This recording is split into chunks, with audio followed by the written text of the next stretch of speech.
Gracias por escuchar los podcasts de Radio Nacional. Acceda a todos los programas en rtv.es/a la carta. Espacio en Blanco. En Radio Nacional de España, con Miguel Blanco.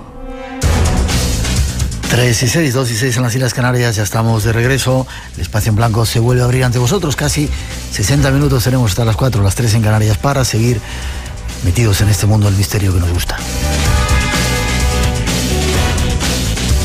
Saludos a todos los que estáis conectados con nosotros, incluso en la radio online, como hace Bárbara Díaz Navarro y su compañero desde Inglaterra y desde esa infinidad de lugares en todas las partes del mundo. Saludos desde España. Es un placer saber que servimos para que os sintáis unidos a todos nosotros y a lo que significa estar aquí en casa. 900-137-137 nuestro teléfono. Sigue adelante ese concurso que tenemos, y para comenzar esta hora de programa vamos con una nueva cita del programa. Va a ser en breve y ahí queremos veros. Esta es la cita que espera del Espacio en Blanco.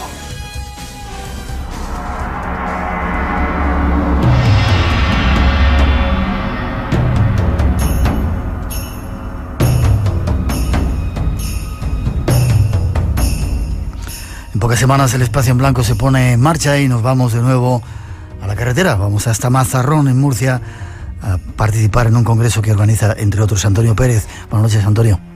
Buenas noches, Miguel. ¿Cómo estás? Ya estamos casi en capilla, ¿no? Estamos, pues prácticamente, estamos a 3 semanas. Uh-huh. y nada, pues ya deseando que llegue. Ya no queda nada. Perfecto. Fechas y lugar. Pues nada, ya sabes, 6 y 7 de febrero de 2015, Centro Cultural de Mazarrón.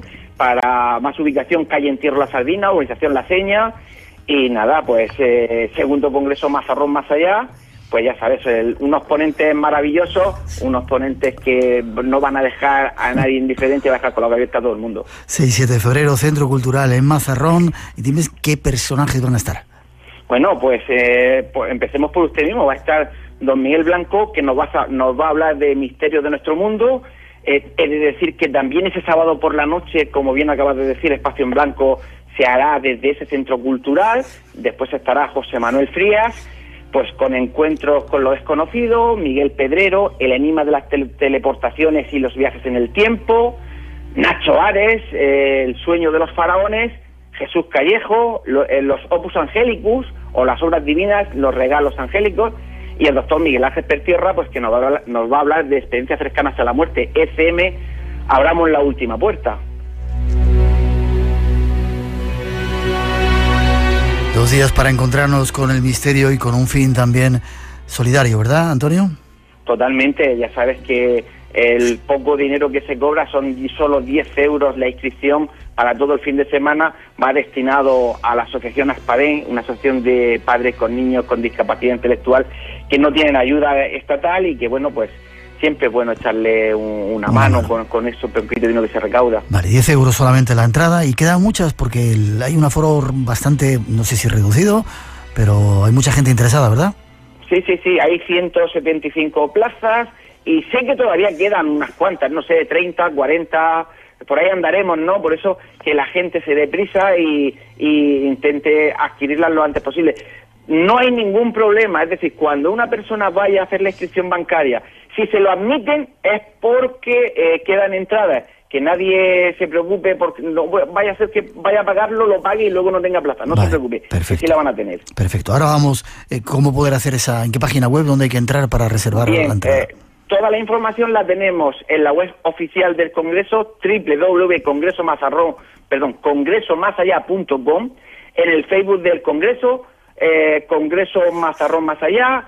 Tenemos también un email, info@congreso.com, para cualquier persona que tenga cualquier tipo de duda, y como no, la web del Ayuntamiento de Mazarrón, www.mazarrón.es. Ahí tienen toda la información. Es sencillísimo hacer la inscripción, y nada, esperamos a todo el mundo allí.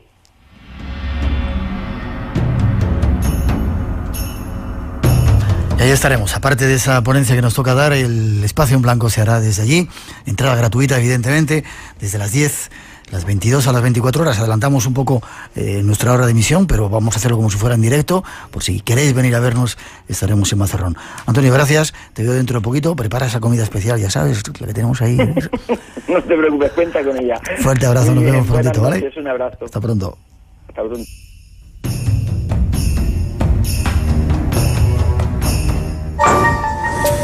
Hay un lugar en el que reside la magia, donde habita lo desconocido. El mundo del misterio es Espacio en Blanco, en Radio Nacional.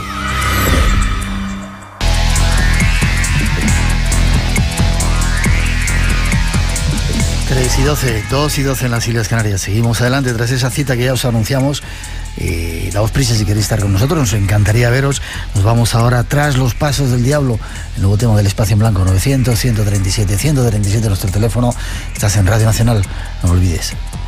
Más comunes o conocidos con que se nombra al diablo en la Biblia son Lucifer, Satanás, Belial, Samael, antigua serpiente, gran dragón, Jaldabaut, el dios negro, el dios de este siglo y el padre de la mentira.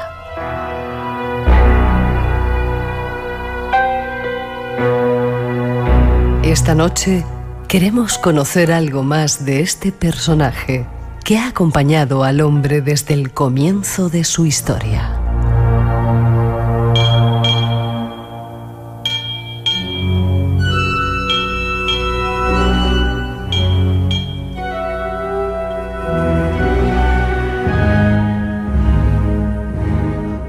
Para hablar del tema nos vamos hasta Venezuela. Allí nos espera Gabriel Andrade. Buenas noches, Gabriel. Saludos, Miguel, gracias. ¿Cómo estás? Gracias a ti por estar aquí en nuestro programa. Claro que sí, gracias por la llamada. Eres graduado en Sociología y Filosofía, autor de algunos libros, entre otros este que tengo aquí, Satanás, de los persas al heavy metal, y eres profesor de la Universidad de Zulia. En Caracas en Venezuela, hay mucho diablo. ¿Se cree mucho en el diablo, Gabriel? Bueno, hay una tradición que se llaman los diablos de Yare, que se colocan unas máscaras y eso procede de la colonia, y hay una representación pues de diablos danzantes, que eso no es solamente en Venezuela, sino en toda América Latina. Sí. Pero yo no diría que América Latina es una región muy preocupada por el diablo. ¿No? No, ciertamente ha habido algunos casos de exorcismos en países como México y Guatemala, pero yo creo que de todos los países del mundo la gran preocupación del diablo está más que todo en el mundo anglosajón. Yo estaba algunas veces en Venezuela y en la montaña de Sorte, en ese culto a María Leonza, vi cosas increíbles que la gente hacía para quitar los diablos a la gente, a las personas.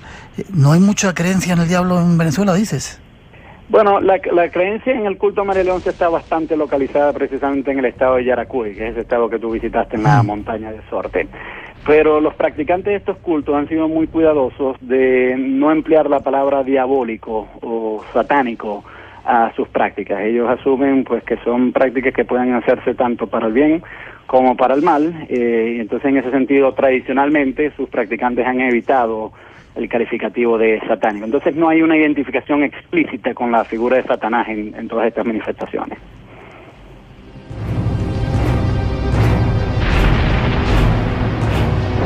Bueno, este es nuestro invitado Gabriel Andrade y con él queremos saber algo más de ese personaje. No sé cómo definirlo, el Cemú, el diablo, el demonio, Lucifer, ¿es todo lo mismo? ¿Satanás? Bueno, la palabra Satanás originalmente procede de una raíz semítica que significa obstáculo, y diablo, que es la versión griega, significa adversario. Es curioso, el título de Lucifer es bastante tardío. En el libro de Isaías hay unos pasajes donde se refieren a la caída de un rey.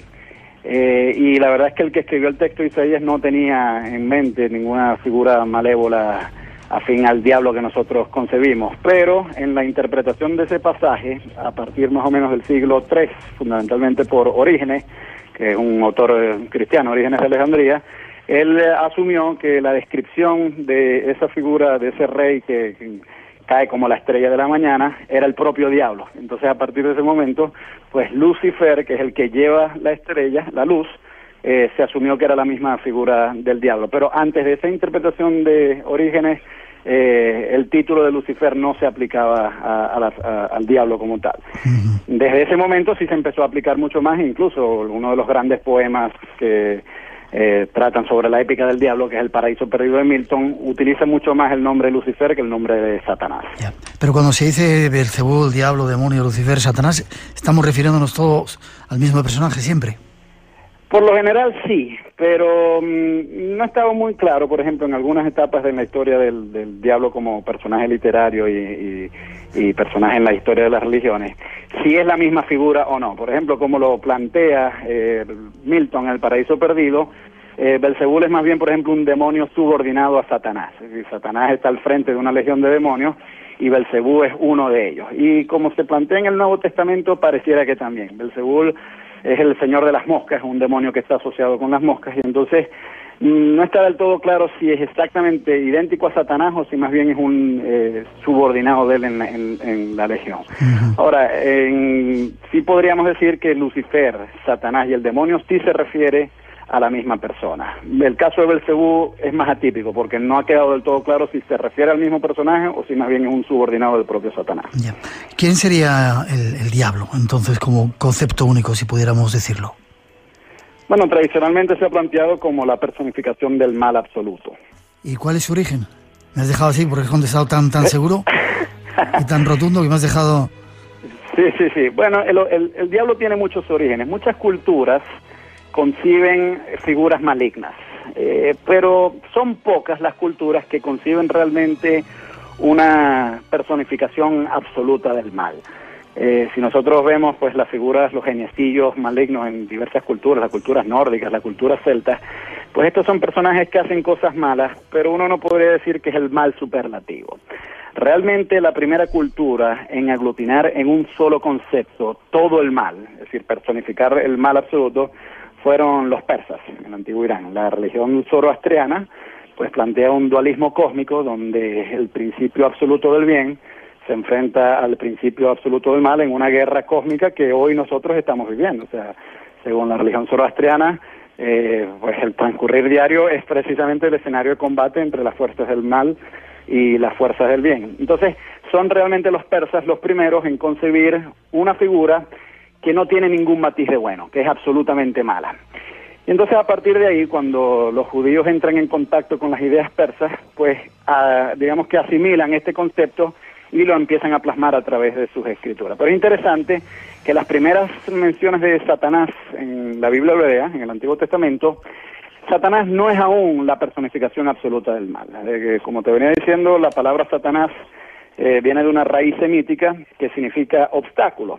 Entonces, en el Antiguo Testamento, pues se describen obstáculos de toda índole, obstáculos tanto físicos como morales, o incluso personas que se pueden convertir en obstáculos para otros, y para describir estas situaciones se emplea la palabra Satanás. Es solo cuando ya después del regreso del destierro babilónico, cuando ya los judíos han estado en contacto con algunas de estas ideas persas, que se empiezan a reescribir algunos libros y a compilar distintos escritos que eventualmente conforman la Biblia. Es a partir de ese momento cuando sí se empieza a concebir a Satanás como la personificación del mal absoluto. Es curioso que, por ejemplo, en la primera mención de Satanás como personaje en el Antiguo Testamento, que es en el libro de Job, Satanás ahí no es propiamente el archienemigo de Dios, es más bien algo así como un funcionario en la corte real, donde él solo hace lo que Dios le ordena hacer. Es como un fiscal acusador y Dios es el juez, pero no se concibe como si Satanás fuese un rebelde o un archienemigo que se enfrenta a Dios, sino sencillamente aquel que, obedeciendo los mandatos de Dios, sirve como acusador y obstáculo a los demás.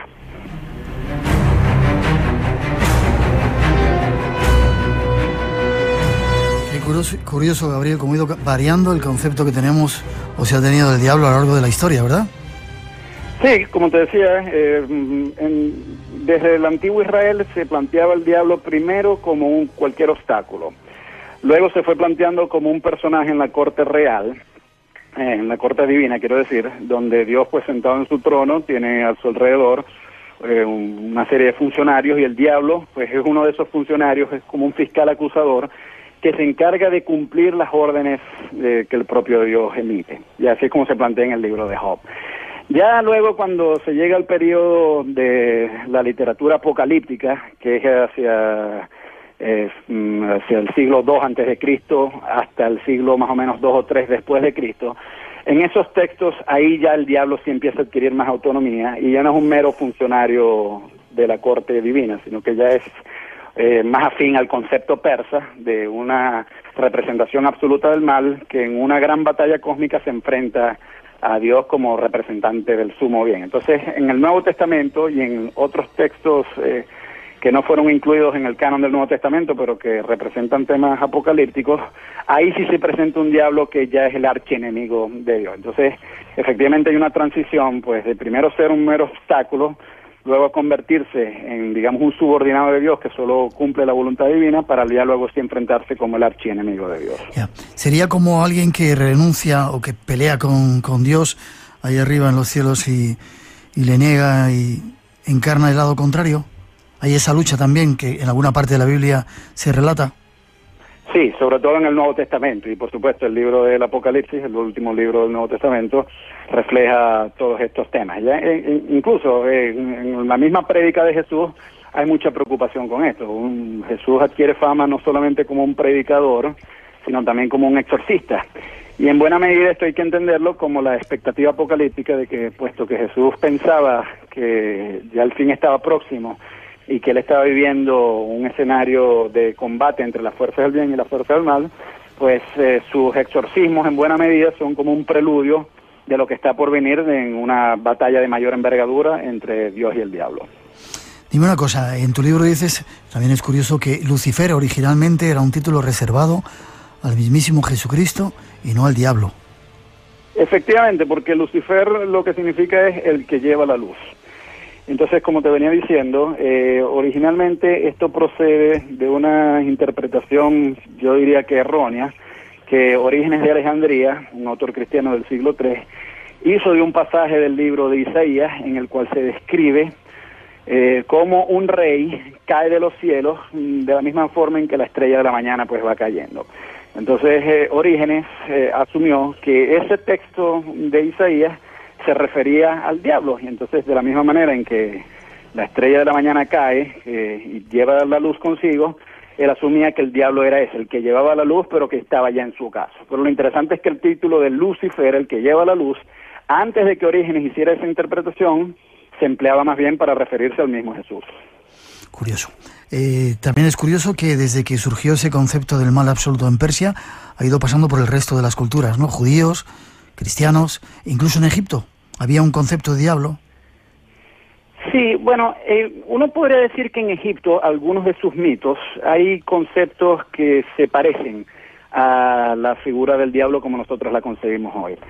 Pero uno no podría decir que en Egipto hay una representación absoluta del mal, como si lo hubo en Persia. En Egipto, algunos mitos, sobre todo el de Osiris, se podría asimilar a que las figuras que se enfrentan a Osiris son parecidas a las figuras diabólicas, en particular Set. Pero uno no podría decir que es la personificación absoluta del mal. Eso realmente es originario de los persas y su sistema dualista que procede del zoroastrianismo. Entre este mundo y el otro, solo hay un espacio en blanco. Ven con nosotros a descubrirlo. En las madrugadas del sábado al domingo a partir de las 2, la 1 en Canarias. Espacio en blanco en Radio Nacional con Miguel Blanco. Y esta noche con Gabriel Andrade hablando del diablo en Venezuela. Dime una cosa, Gabriel, va evolucionando este concepto y llega hasta los cultos cristianos, y ahí es cuando realmente adquiere más entidad esta idea del diablo, ¿no? Los católicos y los cristianos. Sí, claro, y se empieza a concebir que ya tiene una participación más activa en el mundo. Si bien en los textos del Nuevo Testamento se concibe la posesión demoníaca y los exorcismos, es en los primeros siglos del cristianismo cuando ya empieza una verdadera obsesión con ello, al punto de que, bueno, se conciben tentaciones, algunos de los primeros ascetas que se fueron al desierto a practicar el ascetismo, pues pronto surgieron leyendas de cómo muchos de estos ascetas fueron atormentados por demonios. El más famoso seguramente es el de San Antonio, que pues se retira al desierto a ayunar y según cuenta la historia que recapitula su vida, pues se le aparecieron varios demonios al acecho, y esto ha sido muy ilustrado en la literatura y el arte, y también empieza a adquirir una connotación sexual que en el Nuevo Testamento no está tan explícita, pero en los primeros siglos del cristianismo sí empieza a haber una mayor se empieza a asimilar mucho más la sexualidad con lo demoníaco. Y llega un poco el tiempo de la Edad Media, y ahí sí, cuando mucha gente ya teme al diablo, incluso se hacen instituciones que luchan contra él. Cuéntame un poco, el diablo y los católicos, ¿qué relación ha habido? ¿Cómo ha ido desarrollándose ese concepto dentro de la religión católica? Bueno, modernamente me refiero, ¿eh? En estos momentos, en el siglo XXI, ¿dices tú? No, a partir de la Edad Media. A partir de la Media, claro. Bueno, sí, empieza una gran preocupación con las brujas, pero curiosamente, en el entendimiento popular es que la gran época de gran paranoia respecto a las brujas era la Edad Media, y no es así. La Edad Media tuvo una edad de brujas, pero no hubo la gran preocupación que hubo más bien a partir del siglo XVI o del siglo XVII. Entonces, bueno, la concepción era que las brujas se podían identificar porque tenían algunas marcas sobre su cuerpo y hacían pactos con el diablo. Les ofrecía algunos poderes para generar maleficios sobre los demás, y ellas en intercambio pues le ofrecían su culto en toda clase de abominaciones que se manifestaban en los aquelarres o los sabbats. Entonces, bueno, según las leyendas populares, pues las monjas acudían a estos ritos volando sobre escobas, practicaban el beso infame, que consistía en besar el ano de un macho cabrío, cosas por el estilo. Y entonces, claro, hubo una gran preocupación, porque como esto surge más que todo en contextos rurales, cuando la cosecha fallaba o el ganado moría, pues se asumía que era debido a la intervención de alguna bruja que tenía un pacto con el diablo. Entonces, sobre todo en los países, más en los países protestantes que en los países católicos, esto sí hay que reconocerlo, se persiguieron a más o menos entre 60.000 y 70.000 brujas. Ese es más o menos el número que se maneja. El mundo católico no tuvo tanta obsesión con las brujas, ni tampoco con lo demoníaco. Fue mucho más el mundo protestante. Quizás porque en el mundo católico, en España, Portugal, la Inquisición estaba más a la búsqueda de herejes y judíos y no tanto de personas que habían hecho pactos con el diablo, a pesar de que hubo casos de aquelarre también en la península ibérica.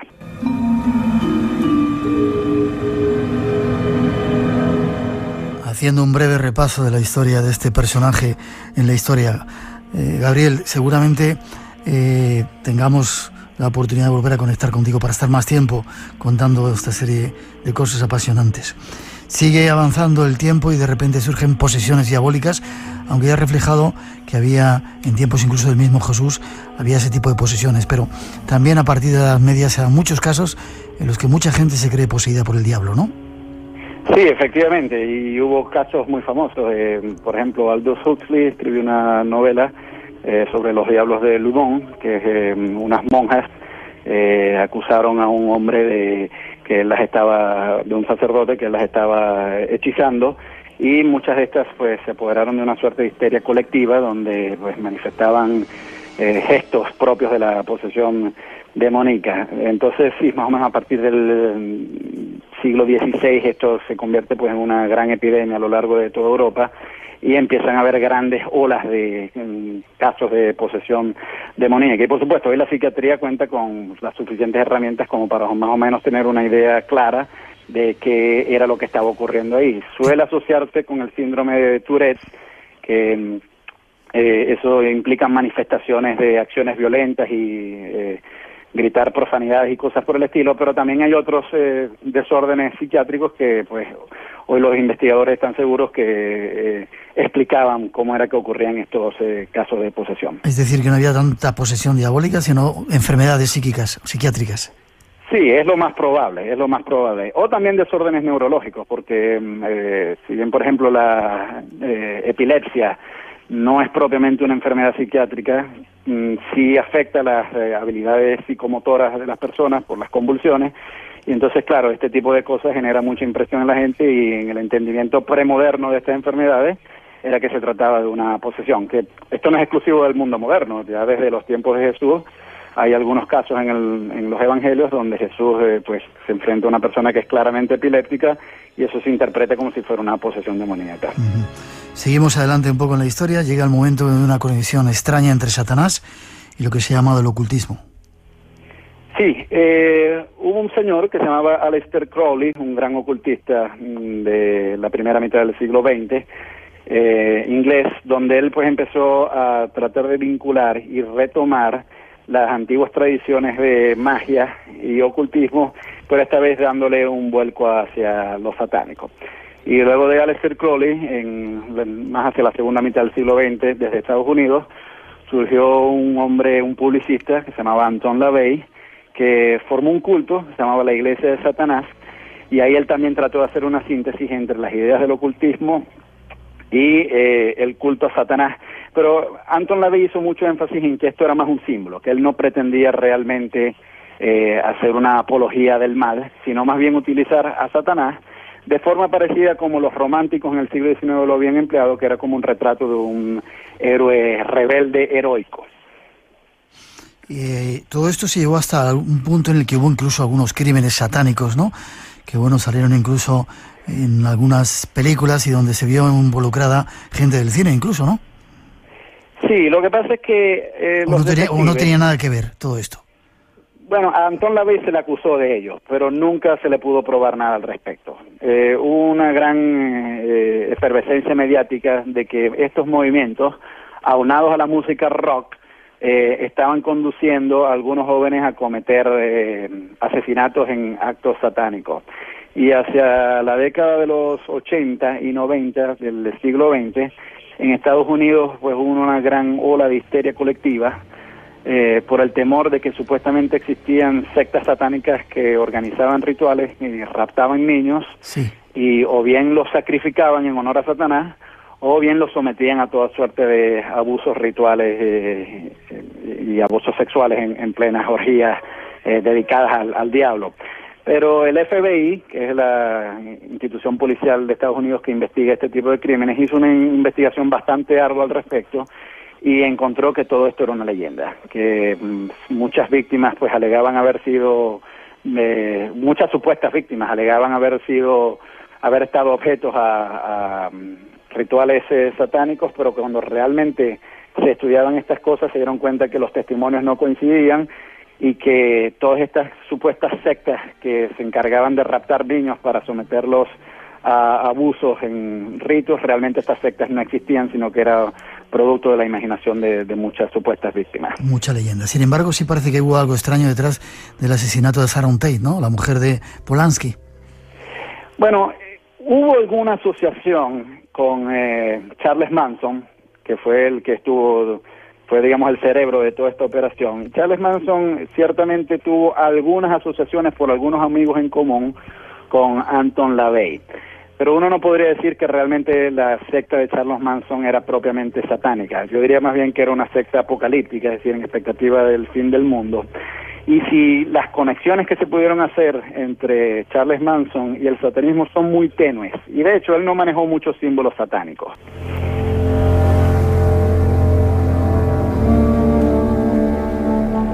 Casi para terminar, Gabriel, llega el tiempo de la música. Has nombrado un poco eso, pero ha habido toda una onda en los últimos años del siglo pasado en la que se tildaba que muchos grupos de rock eran satanistas y tenían invocaciones al diablo en algunos de sus canciones.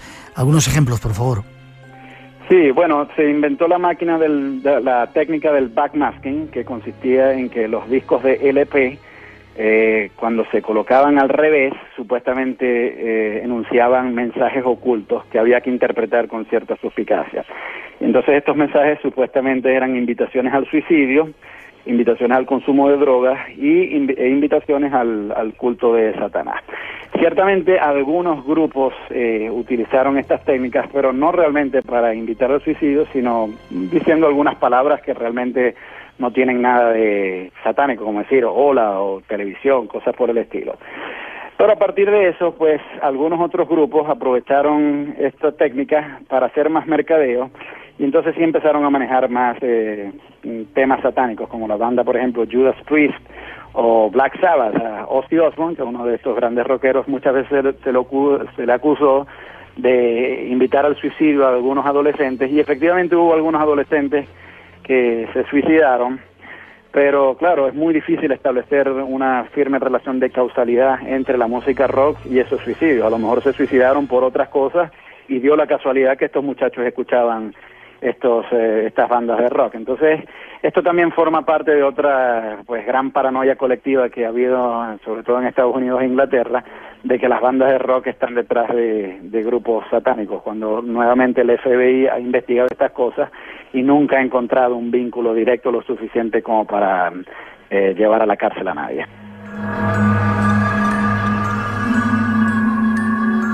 Tratando, Gabriel, de sacar conclusiones, el diablo es un invento de los hombres, hay mucha leyenda en torno a él, la ha habido durante mucho tiempo, un invento de los hombres para meternos miedo. Sí, yo diría que en parte sí, pero también yo creo que ha servido como una importante metáfora para representar el concepto del mal absoluto. Entonces sí, por una parte los grupos poderosos pueden utilizar la figura del diablo para ejercer poder sobre los demás, pero por otra parte también es un magnífico recurso literario para expresar conceptos que a lo mejor la llana abstracción filosófica no logra captar a tanta gente. Hay que tener miedo al diablo, aunque sea de un concepto abstracto.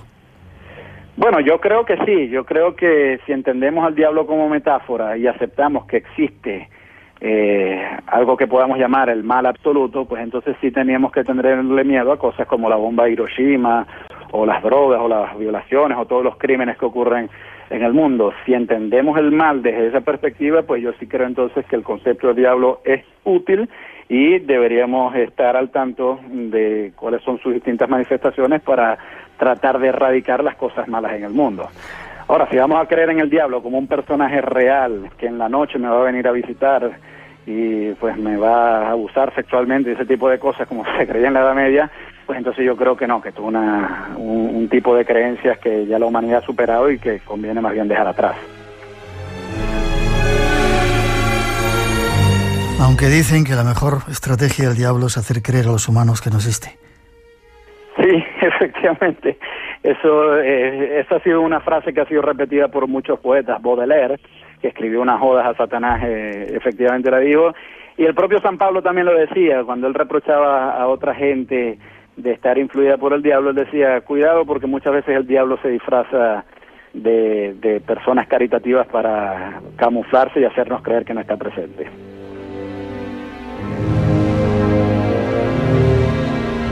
Gabriel Andrade estuvo con nosotros unos minutos hablando del diablo. Seguramente tengamos que hablar de esa guerra que dices que existe desde tiempos de Zoroastro entre el bien y el mal y que se está dando ahora en estos días. Efectivamente, basta con prender las noticias para ver pues todo el sufrimiento que hay en el mundo, como para darnos cuenta de que quizás los zoroastrianos no estaban tan lejos de la realidad en sus descripciones sobre los enfrentamientos entre la fuerza del bien y la fuerza del mal. Gracias, Gabriel, por haber estado con nosotros. ¿Forma de contacto? ¿Tienes algún blog o algo? Sí, tengo un blog que se llama Opiniones de Gabriel Andrade y mi Twitter es @gandrade80. @gandrade80. Correcto. Gracias porque además, gracias a ti, Manuel. Porque además eres oyente del Espacio en Blanco, ¿verdad? Nos escuchas desde allí, desde Venezuela. Sí, bajo tus programas por podcast y me encantan. Gracias. Espero verte cuando vayamos por Venezuela. Fuerte abrazo, gracias por haber estado con nosotros. Claro que sí, acá los recibo. Hasta pronto. Hasta pronto.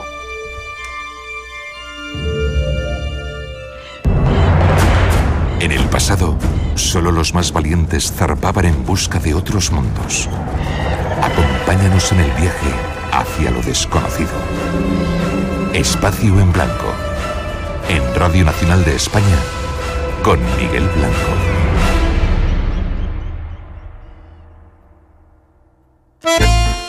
Rosario fue conocida como la Chicago Argentina por el fácil acceso al río, pero al igual que fácil, ilegal. Nómadas, un pasado con sombras a la orilla del Paraná y con luces en el monumento a la bandera argentina. Y por debajo, de manera subterránea, sí que existe un gran museo. Nómadas, con Álvaro Soto. Tenemos cita en Rosario. Los domingos a las 7 de la mañana en Radio Nacional.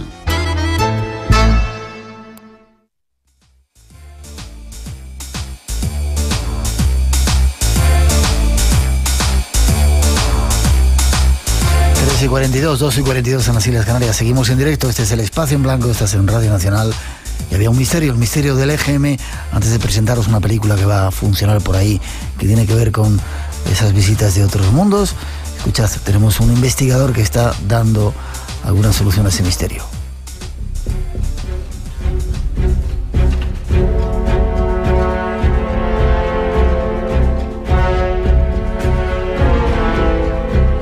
Muchos de vosotros os ponéis en contacto con el equipo del Espacio en Blanco para pedirnos rescatar temas del pasado. Hay un experto, un encargado de ese negociado, que es Ramón Álvarez, con quien nos ponemos en contacto en Barcelona. Buenas noches, Ramón. Hola, Miguel, muy buenas noches. Tú eres el jefe del negociado, ese recuerdos del Espacio en Blanco, o sea que para ti las sugerencias, para ti las peticiones y alguna que otra bronca que me trasladas a mí, ¿no? Sí. Bueno, la verdad es que sí, que han habido muchas, y siguen habiendo muchas peticiones. Lo único que sí que hay una de ellas que hacía tiempo que la gente va solicitando, y sí que ahí tengo que decir que están esperando, por ejemplo, una de ellas, de las más solicitadas, es aquella que es una alerta OVNI del año 92, sí, en la cual pues hay muchas peticiones sobre ello. Vale, estamos trabajando en ello. Dentro de un poquito está a punto de terminarse. Esa es la explicación que yo te doy para ti y para todos los oyentes que están esperando ese programa histórico en el que logramos reunir a un buen montón de expertos. Dentro de poquito lo vais a escuchar en el Espacio en Blanco. Danos un poquito de paciencia y yo te agradezco, Ramón, el inmenso trabajo que hiciste de recopilación de esas grabaciones, fíjate, del 92. ¿Hay algo más que te estén pidiendo? Muchísimos temas y muchísimos personajes. Entre ellos, vuelvo también, otro tema que también hace tiempo que se comentó, es el tema de Ventura Muñoz, ¿recuerdas? Del contactado. Sí. También la gente lo sigue pidiendo. Y bueno, hay muchísimos temas. Desde, por ejemplo, al recordado Jiménez del Oso, y ahora pues sí que es, ¿te parece, Miguel? Podemos comentar, este año se cumplen 10 años de su fallecimiento. Sí. Probablemente hagamos algo, si te parece. Seguro, se lo merecía, está siempre con nosotros y nadie más que él nos enseñó, nos abrió caminos. Y respecto a Ventura Muñoz, dentro de poquito estará en el programa, aunque vamos a rescatar algunas de sus intervenciones muy discutidas y muy polémicas en el Espacio en Blanco. Y déjame que, aprovechando ya que estás aquí, tú te encargas también de algunas de las descargas del Espacio en Blanco y son terribles, ¿no? Tenemos los datos del cuarto trimestre, por ejemplo, en octubre, Las Brujas, ese programa que hicimos con Jesús Callejo, tenía 145.034 descargas y escuchas online 148.110. ¿Cómo hacéis estos datos? ¿De dónde los sacáis? Pues imagínate, estos datos son del alojamiento web que van... me llevó mucho tiempo, ¿no? Porque tú sabes que estos tipos de datos es bastante confuso, viene muy farragoso. Sí. Hay que ir, digamos, desgranando y ir separando un poquito para saber realmente lo que... no solo las descargas online, o sea, las descargas, sino las escuchas online y aparte las ciudades, países donde es la descarga, ¿no? Es un trabajo muy laborioso, pero entre los informáticos del alojador web, de alojamiento web, más yo aquí, pues vamos haciéndolo, ¿no? Vale, pues vamos a dar un poco esos datos. Como os decía, Brujas 145.000, Nikola Tesla con Miguel Ángel Delgado tuvo descargas 130.000 y escuchas online 129.000. Grimorios y libros malditos con Enrique Lasso tuvo 155.121 descargas y más o menos escuchas online 155.000 las mismas. Vida después de la muerte, 109, era un homenaje a Fernando Jiménez del Oso. Calaveras de cristal, vida después de la muerte, 195.994 descargas y escuchas online 190.000. ¿Con Josep Guijarro tienen los datos? ¿Coincidencias y sincronicidades? Sí, con Josep Guijarro también, con ese tema coincidencias y sincronicidades y casualidades también rondaba las 190.000 descargas y también 190.000 escuchas online. Con los Anunnakis y reptilianos, David Parcerisa, 180.000 descargas, 188.000 escuchas online. Misterios de la Diosa con Ana María Vázquez, 150.089 y escuchas online 148.000. Terrible, ¿verdad? La cantidad. Eso solamente en ese portal que tú controlas. Luego están los que no vamos a nombrar y el portal, el podcast de Radio Nacional de España, que casi siempre tenemos el 100% de descargas, con lo cual la cantidad sube mucho más de lo que nos dice el EGM, ¿verdad? Déjame que diga Miguel Pedrero, el ADN extraterrestre, 155.000 y 149.000 escuchas online.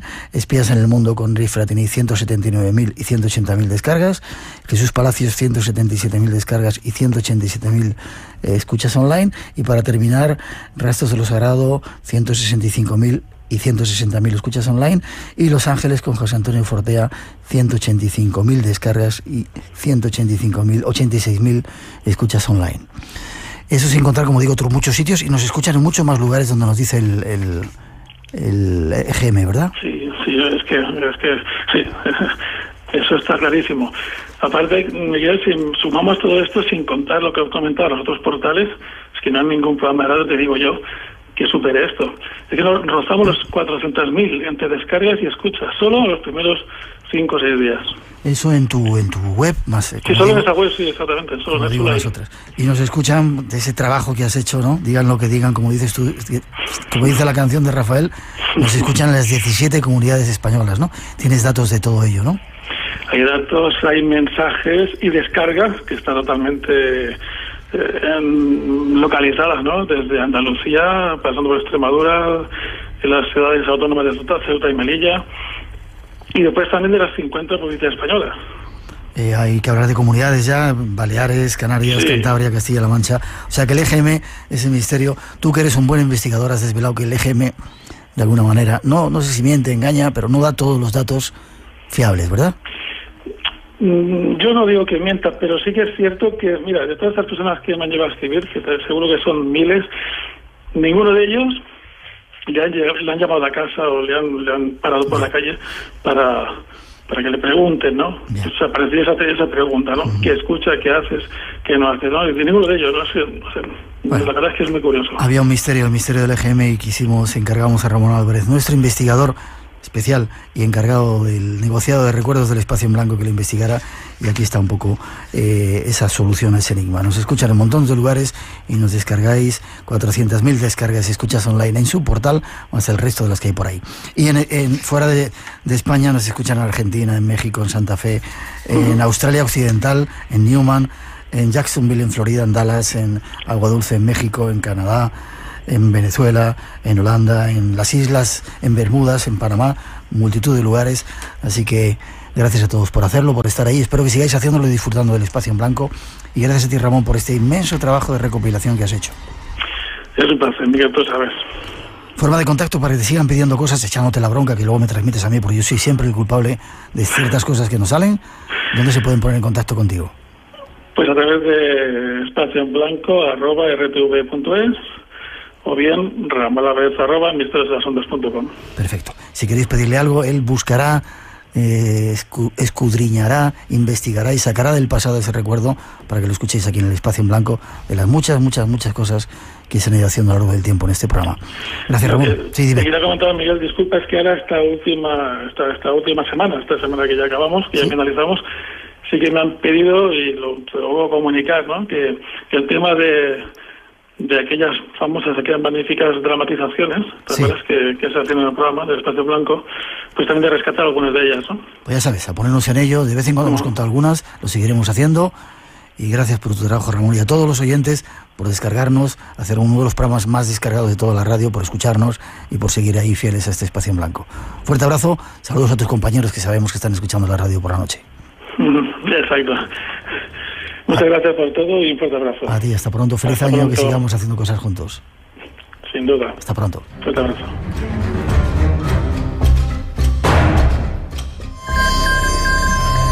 La existencia de vida en el universo es una consecuencia misma del propio universo. Nuestra presencia aquí es la prueba más obvia. Vamos, muchacho, a tu edad no creerás en los hombrecitos verdes de Marte. Bueno. Avistamiento y encuentro cercano del segundo tipo en la Sierra de Aitana. Extrañas luces en Aitana. ¿Y busca esta información a título personal o representa usted algún medio? ¿De dónde vienen.com? ¿De dónde vienen quién? Ha venido usted a investigar las luces sobre la sierra, ¿no es así? Acompáñanos, por favor. Fue raptado, abducido por un platillo volante procedente de Golf 424. Aquí hay algo que huele a podrido. Y podrido significa noticia. ¿Qué demonios es eso? Lo tenemos cada vez más cerca. ¿Me confirma que va en su misma dirección? Solo cuando el túnel está en la más absoluta oscuridad.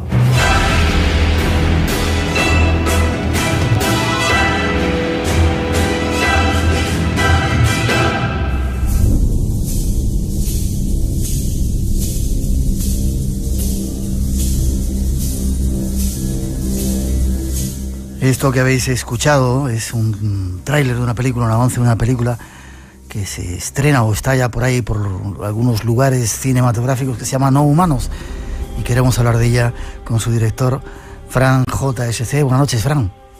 Hola, buenas noches. ¿Cómo estás? Nervioso. ¿Nervioso? ¿Te sueles poner nervioso? Déjame que salude a tu otro compañero y te pregunto cosas, porque te vas a poner mucho más nervioso esta noche. Juanjo Grau Alonso, el protagonista de la película. Buenas noches, Juanjo. Hola, muy buenas noches, Miguel. ¿Qué tal? ¿Cómo estáis? Muy bien. ¿Y tú también nervioso? ¿O todavía no? En este momento estáis empezando a ver la película entera. Claro. En breve vamos a empezar la proyección, la primera proyección pública de la película y, claro, nerviosos. No sabes nunca pues cómo lo va a recibir la gente y bueno, ganas de verla, porque yo entera no la he visto todavía. Bueno, os deseo lo mejor a los dos. Fran, ¿cómo te has metido en esta historia de No Humanos? ¿Qué es esta película? Por el trailer ese que hemos escuchado, historias de extraterrestres, de abducciones. Pues básicamente Juanjo Grau es un compañero vuestro, es un periodista que tiene una página web y por ciertas causas pues se lanza su primera investigación que vamos, en donde llegará a poder hablar con esos seres, esos no humanos. Con seres no humanos. Juanjo, hay una parte en la película que dice solo cuando el túnel está en la más absoluta oscuridad. ¿Eso tiene que ver con nosotros o de dónde lo habéis sacado? Sí, bueno, eso debería ser cosa más de Fran, que es el guionista, pero sí, eso es una referencia directa a vosotros. Al espacio en blanco.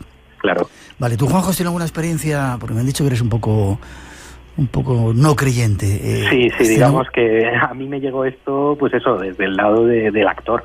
Yo conocí a Fran, eso, en un rodaje, se acordó de mí cuando tenía esto, estaba poniéndolo en marcha, y me llegó, pero yo realmente a mí estos temas y todo este mundo, digamos, me resultaba muy ajeno. Yeah. Y digamos, yo me situaba más en el otro bando, si queremos hacerlo por bando. Fran, ¿cómo te surgió hacer el guión de esta película No Humanos? ¿Has tenido, te vuelvo a repetirte la pregunta, ¿has tenido una experiencia extraña en este campo tú? Y no te pongas nervioso, ¿vale? Tranquilo. Creo que todos hemos visto luces en el cielo que seguramente tienen explicaciones, pero que nos gusta soñar que no las puedan tener. Ya. Pero algo más así que te haya impactado, alguna experiencia, no sé si de luces, de contactos con esa vida más allá, alguien del pasado que haya llegado a decirte algo, premoniciones. No, ya se queda todo en el mundo de los sueños. Ya. ¿Y crees que hay vida crees que hay vida fuera de nuestro planeta, que puedan venir esos no humanos a este planeta? Claro, en la película Juanjo hace una reflexión. La prueba de que la vida está en el universo es que nosotros existimos. Está contestado ya. Juanjo, ¿tu conclusión después de la película? ¿O qué conclusión sacas en la película? Lo que nos cuenta ahora Fran, que la prueba de que ellos existen es que estamos aquí. Hombre, yo esa reflexión la comparto al 100%. Quiero decir, es evidente que hay vida en el universo porque nosotros estamos aquí. Fran, casi para terminar, ¿dónde se puede ver? ¿Con qué pretensión has hecho la película? ¿Presentarla en festivales o va a llegar al gran público? Sobre todo por eso que nos interesa de solo cuando el túnel está en la más absoluta. Ya sabes. Claro, es que primero la frase es eso, es que sencillamente resume toda la esperanza y toda la magia de que yo creo que quieres transmitir y que en la película se vuelca. ¿Y qué pasa en los festivales? No lo sé. Miguel. Pero ahí está el apoyo del Espacio en Blanco de esa No Humanos. Dime, ¿los oyentes pueden verla en algún sitio? ¿Se puede localizar? Pues vamos a ver. ¿O hay que esperar? ¿Estáis haciendo pases en algunas ciudades? No.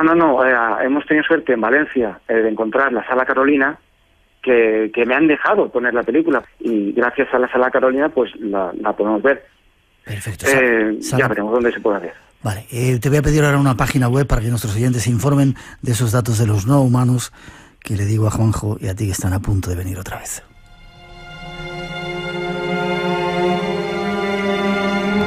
Forma de contacto, Face, lo que tengáis por ahí en los medios. Pues buscando en el Facebook No Humanos, sí, y película. Y a partir de ahí, pues ya estoy todo lo que vamos colgando y con suerte, pues lugares donde la podamos poner. Ojalá sea pronto, ya verás que sí.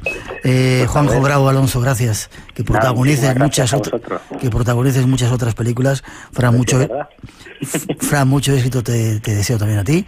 Y cuidado, por ahí fuera están esos no humanos, ¿vale? Cuidaros, gracias por la referencia. Muchísimas gracias. Al Espacio en Blanco. Un abrazo a los dos, hasta pronto. Hasta luego.